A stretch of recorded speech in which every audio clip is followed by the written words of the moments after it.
Ladies and gentlemen, we are back. We're back. August is usually pretty insane around my family. My birthday, my sister's birthday. Usually football starts, but that didn't even happen this year yet. Didn't even happen. School's starting. Just shit's popping off, man. Shit's always popping off. And plus work is so long. Work is just so long sometimes. And also, nothing from like a whole album piece has really like caught my attention. Or not caught my attention, but I've just dove into head first. Like a eagle going to get some food in a lake. Nothing's really caught me that much over the past 3 weeks-ish. So I've been trying to formulate a way to just kind of, talk about what else is going on musically than just do a deep dive into an album. This past weekend was my birthday, and I had a fantastic time. I have a ton of great friends and great family, and I feel so blessed. We were able to do like a big brunch with like a bunch of my people, and it was a blast. I definitely feel very fortunate with the people that are surrounding me. I just like doing fun shit, I like doing fun shit, and my birthday is a excuse every year to do something. I really don't even care about it being my birthday. It's just a perfect excuse to do something awesome with my people. So, if you're listening to this and you were there, thanks. And also, my parents are so cool that they can just come out of these kind of things and they can just chill with my friends and stuff. And that makes me very happy. And I know that a lot of people are not in that situation. So, I do feel very blessed in that sense as well. So, what's been going on in music? I don't know. Actually, I do know. Outside of music, I know my Chelsea Blues are looking right now. They're looking right. My Jags are not. They're not. Maybe we'll get there. Like, as the team. I'm not going to talk about them on here right now. But hey, I still love them more than anything. I still love them to death. I still love them. Let's see. Big Song came out today, actually. Big Sean released Deep Reverence featuring the late Nipsey Hussle. And this is a solid joint. I think that Big Sean probably just had this in his bag waiting. And yeah, because Hit Boy played it on the Versus battle with him and Boy Wonder a few months ago. And I remember being like, damn, this shit is hard. I never went back and listened to the leaked or, just kind of rip off of the internet. Excuse me. But I remember just thinking that this was Bar City, and that is what it is. Definitely a reflection kind of song. It's I can't tell as of right now, and I haven't really looked into it, if Nipsey and Big Sean did this song together. I would believe they did, especially with the skit at the end. Nipsey saying, "Yeah, I'm gonna get with this Detroit rapper, T Grizzly."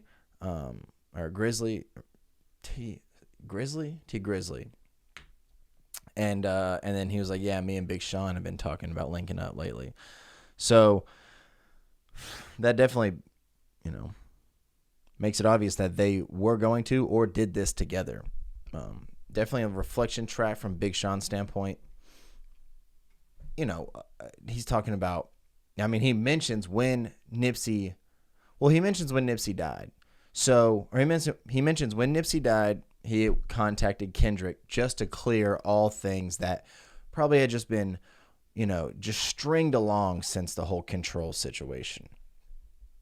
which was never anything.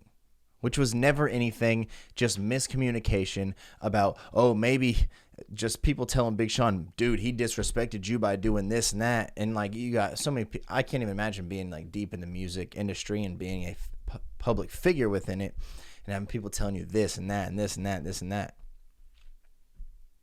It wasn't anything. Finally, and Big Sean says that he was like, it was just some miscommunication. So yeah, it's a solid track. I from just like a, charting, I guess, aspect of it, it's just bars. So it's definitely not meant for, radio, or it's not meant for, just to be played in the club heavy. It's just, a self-reflection moment. He talks a lot about mental issues in this song as well that he, has dealt with since his career has kind of, solidified itself. So, good track. I started running through some old Big Sean after this song came out, and just was, it's always good to be reminded that like Big Sean has put out 1, 2, 3, 4, 5 solid projects. None of his projects are flops at all. I don't even have him up in front of me. But you got the Finally Famous mixtape. You got the Finally Famous album, Dark Sky Paradise, which, off the top of my head, could probably say that's his most complete and best quality-wise project, I think. You got Detroit, the mixtape, has a lot of good songs, and this album's called Detroit 2. So we're probably going to get that same lane of just, hunger. Because he said in an interview one time that, that's what that Detroit, that's why he called it Detroit. That's what that was going on in that recording process of that album is, he had made a few Detroit is a mixtape originally. I don't even think it's on streaming services like Spotify and Apple Music. It's really just on like DatPiff and Spinrilla and whatever, which half of the people that listen to music on streaming services don't even know how to access, which is funny. It's funny. Yeah, Detroit, he was like, that was me. I had experienced fame. I had experienced, everything that comes with being a hip hop, a rapper, an industry rapper that is nationally, globally known. And that was me just getting back to my roots and just really trying to get these bars off. So, I'm pumped for the album. I don't even have anything written down for this. I'm just talking off the top of my head. But I'm pumped for the album. But what I do have written down that we're going to talk about for the rest of the episode is we're going to do a deep dive. Line by line, lyric by lyric. We're going to go over the theme of the music video. We're really going to dig into the new song called WAP by Cardi B and Meg Thee Stallion. We're going to, go through all of it. Psych. Actually, I'm not going to do that because we could only put that probably on porn sites. That's the only place we could do that, huh? OnlyFans? Yeah, we have to create an OnlyFans to do that.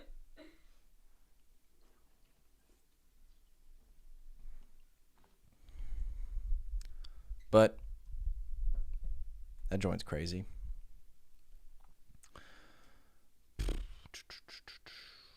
Laugh Now, Cry Later. Drake featuring Lil Durk. Leading off the album that we now know is titled Certified Lover Boy. Okay. Wasn't excited or disappointed in the album title. A play off of When to Say When. He says Certified Lover Man, trapping out the motherland. Certified Lover Boy. Let's go. He's 1 for 1. If you listen to my last Drake episode, I was saying, just do what you do best, and nobody else can do it even close to the level that you can do it. And the main thing that he does within that is makes these songs where he's blending the rapping and singing, just melodically rapping, and he does that wonderfully on the song. And this is one for one. There were some media outlets and some people that were like, I don't know about it being a lead single, but I am cool on Drake smash hits from here on out. I mean, obviously he's going to continue to make them, but I want deep quality music, like The One Dance, God's Plan, Hold On, We're Going Home. Like, I know you can do that. I know you can manufacture those. I want this good quality music that hits all aspects of the best that he does in his career. Golly. Bubbles. Bubbles. Bubbles. Yeah, and another thing is I fucking love that he puts Lil Durk on the song. Because Drake is the biggest in the game. So I think he's always taken his albums and has carefully placed all his features on there. Because he's thinking like, I can get anyone, due to the fact that I can get anyone on my album, I have to choose carefully because whoever I put on my album, it really says something about them. Like, he's always gone to other people's songs to make those songs big. I mean, he's, Versace with Migos. What's the one with Lil Baby? Brand New Whip Got No Keys. Yeah. Yes, Indeed. I mean, he's always going, JB Block Boy song. He goes to their songs because he likes the song, the Wanna Know remix with Dave. Sorry, as I'm trying to talk about it, the more songs keep coming to my head. Just always doing these collaborations with these artists that are not, in the same global bracket as he is, because he likes the music. A lot of people think it's culture, being a quote unquote culture vulture. And not only do I disagree with it, but every time the artists disagree with it. Like, people were like, oh, he's such a culture vulture hopping on Lil Baby's song, Yes Indeed. And meanwhile, Lil Baby himself is like, Drake is real as fuck for doing that with me. Like, what are y'all talking about? So, I mean, whose opinion on that matters most or matters more other than Lil Baby himself? Like, if he's cool with it, I mean, people might think he's blinded to the fact that Drake is like always doing it. No, I don't know. If I were him, I'd be doing the same thing. If I like a song, if I think an artist is dope, I'm going to try to go do music with him. But what I like in this scenario is that he's now bringing an artist that he likes that is not well known from like a industry global mainstream standpoint onto his album, Lil Durk, who I've always liked Lil Durk. I've never just, press play on the album on his albums at midnight as soon as they come out. But I've always thought he had a very unique voice mixed with a Chicago drilled theme aura to him. And I mean, another reason why I haven't like just gone crazy over his music is because I am so far away from relating to a lot of it, because it is about the Chicago project lifestyle, and I know nothing about that. And he talks in detail about that. I was listening to his album the other day. He was like, what does he say? He says, it's hard to scrub blood out the carpet. I was like, bro, god damn. Like, damn, dude. Like, I didn't know that. I didn't know that. Oh, damn, Dirk be telling details that are just like, I didn't, you know, I never even thought about that due to the fact that I wasn't close to that lifestyle. So yeah, excited for the album. Excited for that album as well. I wonder if if Drake's and Big Sean's album will come out on the same day. I hope not. I hope not, because I hope that Big Sean gets, a full limelight of a week for his album in the hip hop community.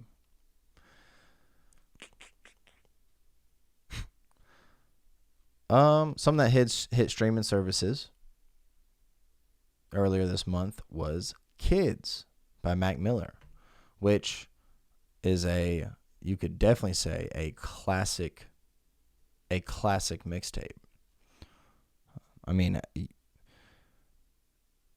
think the original track was 16 to 18 songs. I mean, sometimes you forget how many, like, sometimes you look at an album, you're like, yeah, that's a classic album, or, I liked the album. Can't really recall it right now. I mean, it came out like not 7, 8, 9 years ago. But then you go back and you start looking at the track list. I mean, Outside, do you mind if we smoke this blunt outside? Like, as soon as I press play on this after hitting streaming services, I mean, it brought should we plug the title? Frisian, immediately. I was so excited, man. Brought back so many, just high school feels, man. Made me feel like a kid again.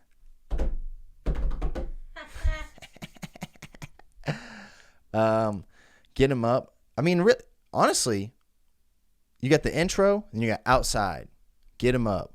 Nike's on my feet. Senior skip day. That's how you start off a mixtape. 18 years old. Have I talked much about Mac on here? No. I always found myself listening to a Mac album, just running through a Mac album like once every 2 weeks. It really doesn't matter which one. I got super familiar with like a lot of his projects, and I was like very unfamiliar with like just a couple. And I don't know I don't know what was going on in my life or what happened that I just missed it or whatever. But there's a couple, and I'm not even gonna name them because I'm embarrassed that how unfamiliar I am with a couple of them. But not this one. I mean, you got Good Evening, where they sample the Lloyd and Drake song off So Far Gone. Such a clean sample. Turn that bitch up, and he raps his ass off for 3 verses, I believe. Knock Knock, which I think they started pushing as a lead single and made a video for, and that was kind of like a little mainstream hit for him. Kool-Aid and Frozen Pizza, another one. I mean, the dude was so sick. And one thing about Mac, which is like kind of unspoken and but just kind of everybody knows, and I've had this exact conversation with people of all colors, but he was the first, and there are now some that are following his footsteps, but he was the first white rapper to like do it with a classic hip hop swag. Like you had Eminem and Machine Gun Kelly and Yellow Wolf and all these guys that came in with like super nerdy and like scientific rap patterns that were just so intense and like perfect. And obviously a lot of their music is great, that's why they're as big as they are, but from just like a grounded hip hop swag standpoint, like Mac was the first one that was like, I'll rap just like any of these dudes and just as good as any of these dudes. that have come up in the game, and it was just a cool thing. It was a cool thing. I think everybody thought it was a cool thing. Yeah, man. Rest in peace. He's awesome. He was awesome.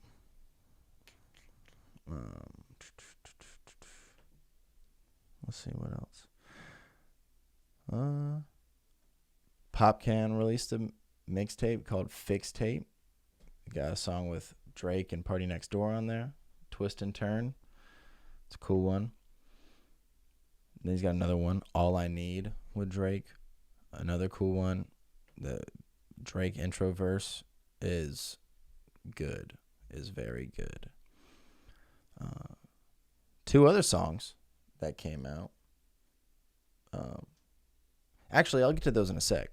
Because while we're talking about Drake, which I guess I found myself doing somehow, some way, every episode, which is what happens when you're the biggest in the game, but also have a big fan doing a podcast. Let's talk about this Only You freestyle. Him and Headie One. Headie One is a UK, United Kingdom drill artist who I just realized the other day was 25 years old. 25 years old.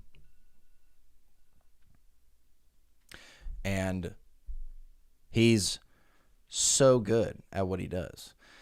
I think it's crazy how much the UK drill scene is evolving so rapidly. And let's see if I can explain this correctly. The reason I love UK rap is the way that they slice their words is almost like the way that I visualize it when I listen to it is like with an American accent. It's more up and down. Like our language and the way we pronounce words is more up and down. Like around the drum pattern. It's kind of more like a bigger roller coaster. The way UK artists pronounce their words, like with their accent, it's almost more like not completely sideways, but it is such less peaks and valleys than American.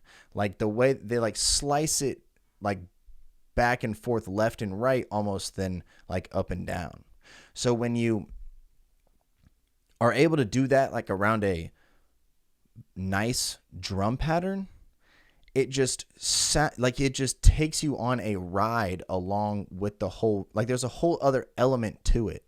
And I mean, I saw John Denton, who is a YouTube reactioner to a song, just talking about how he just slices through it like a samurai sword. He just slices through the beat. And it makes sense. Like when he said that, I was like, that's exactly how I'm thinking about it. It makes sense. It really does.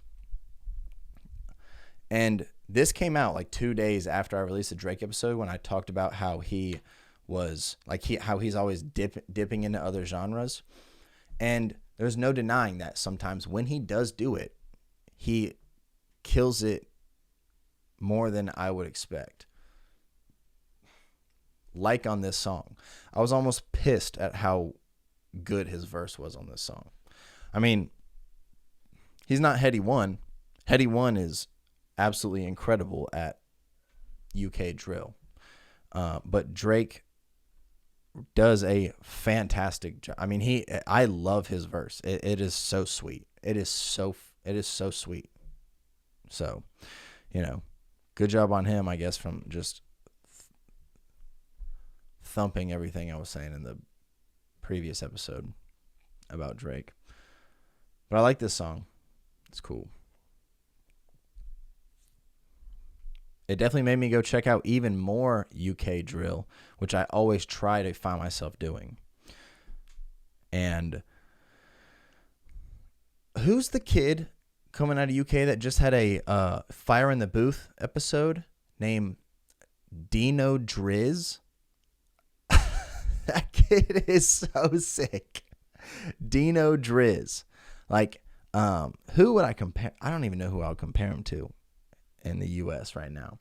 But he's like he's legitimately like doing the singing rapping thing, but he's teetering more towards the singing. But like I wouldn't say The Weeknd, but like he's like, because his voice isn't like, you don't notice how incredible his voice is, but he's like singing more than he's rapping, but he's using like hip hop bars.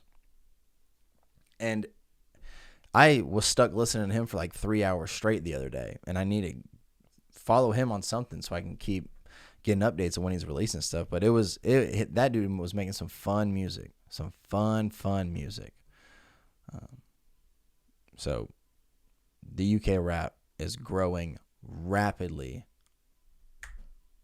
and I love it. I love it. What time are we at? Do you know? Do you know when we started? I don't know. Couple more songs that I haven't talked about that might have came out this month. Would be, one of them is Over Your Head, and the other one is Patek by Future and Lil Uzi Vert. Do you know how long we've gone? Oh well. This says an hour and 26 minutes, but I don't think that's right. That's not. Over Your Head and Patek, Future, Lil Uzi Vert, calling themselves Pluto and Baby Pluto. I don't know what they have in store, because it's a reoccurring theme whenever Future is gearing up to release a new project. He deletes all of his Instagram posts and then starts a new promotion, a new Instagram promotion where he's just posting stuff about the album. He did that, and then they have this little trailer video of him and Lil Uzi talking about like, hey, we got to do something, this and that. Boom, they dropped these two songs. I think it was on Uzi's birthday. And I was thinking it was going to be a whole project or a whole album. It was not. Over Your Head, definitely some rock themes. As I said, Uzi likes to dip into, like the chorus is for sure, which makes Future. So I'm guessing Uzi kind of made this chorus, and Future followed suit. And Uzi is very good at, blending the rap and rock genres together. But Future, that is not his lane. And it just sounds kind of funny hearing Future kind of like do like a rock chorus. That's what I was thinking of when I was listening to this song. And it made me laugh. I mean, their verses are cool. The chorus definitely is what stood out to me on that song. But let's get to Paddock or Patek, depending on what accent you say it with. Huh?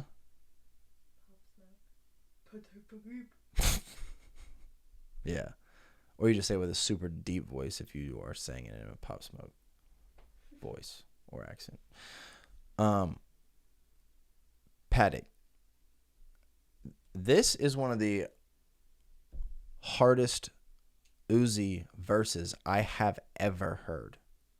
He goes absolutely bonkers on this verse. I listen to this. I probably have listened to this song like at least once a day since it's come out. Maybe not exactly that much, but this song is a absolute slapper, and I'm very confident he goes more than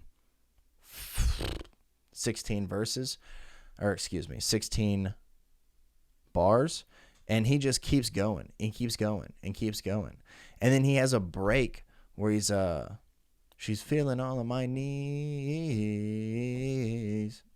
and then leads into the second half.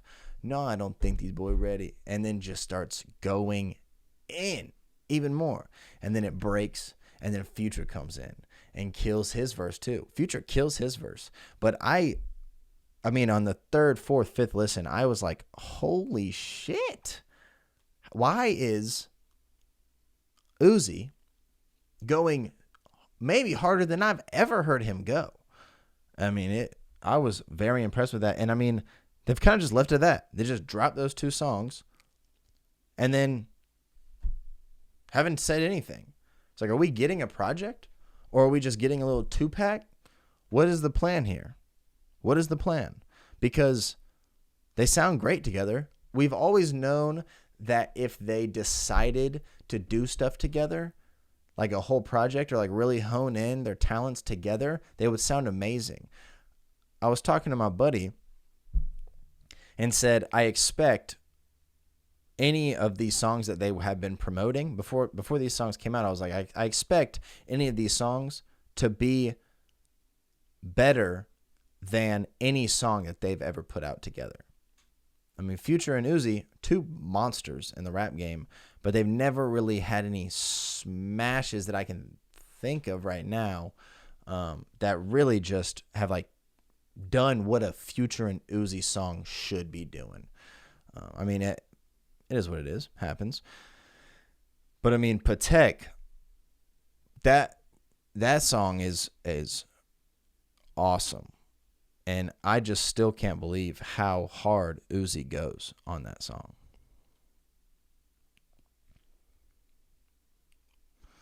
What else has come out, huh? Benny the Butcher's released some songs or like a tape with a few guys that I do not know who they are. But Benny the Butcher always has some crazy, crazy raps. Crazy raps.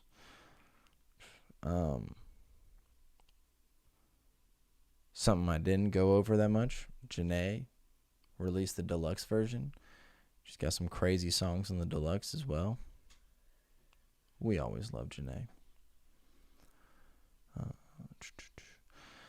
My buddy Zach helped me put together a birthday playlist that didn't get played at all anywhere because we were in like large establishments pretty much the whole time, and they all said no to me to playing a playlist. But that's okay. That's okay. And I like the idea of making a playlist with him because I was telling him I can get the, rap hip hop hits, like this, hits that are hip hop to the core, but also hits. And he just knows how to get, just smash hits that everyone would like. Everyone knows. I mean, he's got Take You There by Sean Kingston on here. That can't come on at a party or something, and you're just solid. The Way I Are, Timbaland, Carrie Hilson. I love the choices. Two Rollin' Paper songs from Wiz. Fun stuff. Fun stuff. How long do you think we've been going? Probably 40 minutes. 40? Okay. What else has come out? Let's check what else has come out lately. We got that Nas album that came out. And Nas, who is an absolute legend. I hate how slow this thing goes. Nas is interesting in the sense that every single person that has even dipped their toe into the hip-hop community knows, like, it's undeniable that Nas is a legend. But from a mainstream standpoint, never really connected that much, which is not, up for debate on how important that is, just depending on what you care about. But, never really never really caught on to mainstream like that, which is totally okay. And I guess subconsciously I'm comparing it to Jay-Z's career just because they kind of were coming up around the same time, and then also from the same part of the country, and then also had probably the most historic rap beef, one of the most historic rap beefs ever. And he's released albums forever, and his first album, Illmatic, is an absolute undeniable classic. I can't sit here and say that I am like just incredibly familiar with it, but I have gone back and listened to it multiple handfuls of times, and I mean every time I'm listening to it, I'm just like, this is, top tier MCing, top tier. And I was very impressed. I ran through his new album that came out last week, once or twice, and just off first listen, very, very intrigued by how it sounded. And what I love is that he did the whole album with Hit Boy, which Hit Boy, to me, the production, the whole production side is with Hit Boy. This thing's not loading. It's pissing me off. Yeah, the whole production side is from Hit Boy, who I think is one of the best producers out there. He's got a ton of hits, which is probably why he called himself Hit Boy. And actually, this new Big Sean mixtape. Oh my gosh, this new Big Sean song, with Nipsey Hussle, Deep Reverence, is produced by Hit Boy.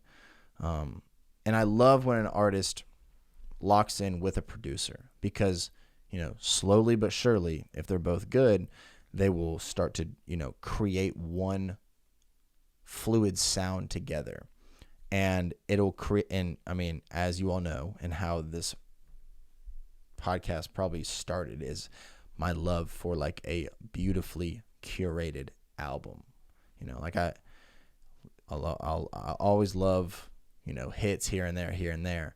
But, if you got 2 hits on an album and then the rest of the songs are just kind of like thrown together oddly,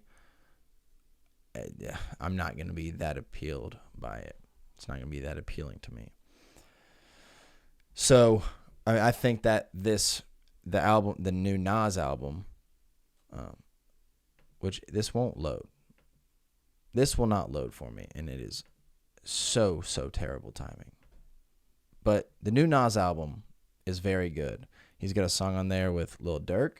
He's got a song on there with Big Sean and Don Toliver, which, me had grown up within a new age hip hop, a song with Big Sean and Don Toliver, I can say is my favorite song so far, because I love Don Toliver and I love Big Sean, and I think Big Sean's verse on that album is awesome, very awesome.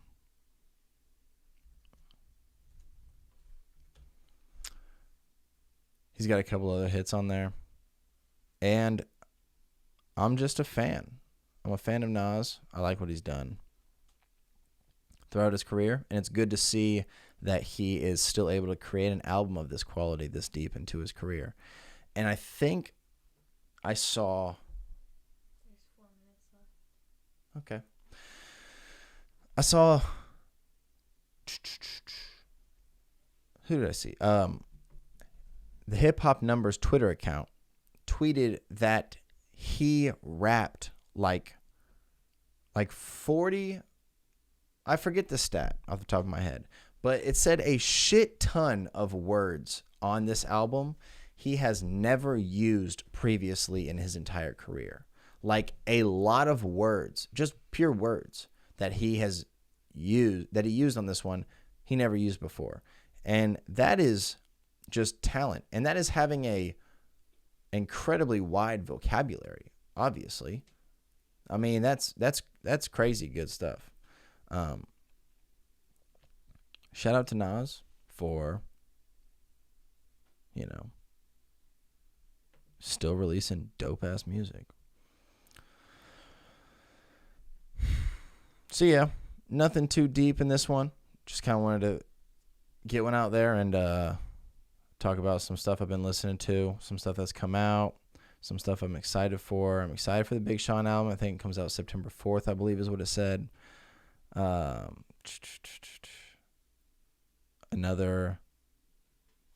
Drake album's coming out, as we all know. And a quick artist shout out that I wanted to do is for a singer, and her name is Cash Page, and she just released an album called Teenage Fever, and I mean, the feature list is Don Tolliver, 42 Doug, K Camp, Isaiah Rashad, and somebody named SSG Kobe. And I love her voice. I love her topics. I love everything she's got going on. Shout out to Cash Page. Keep doing you. Keep releasing awesome music. I think that's it. Hopefully we get one out next week also. And y'all hit me up about music. Tell me what y'all are listening to. Tell me everything y'all got going on. And put me on some new stuff. I'm here for it. I'm here for everything. Y'all have a good rest of your week. And hit me up if you need me. And I am out. Bye-bye.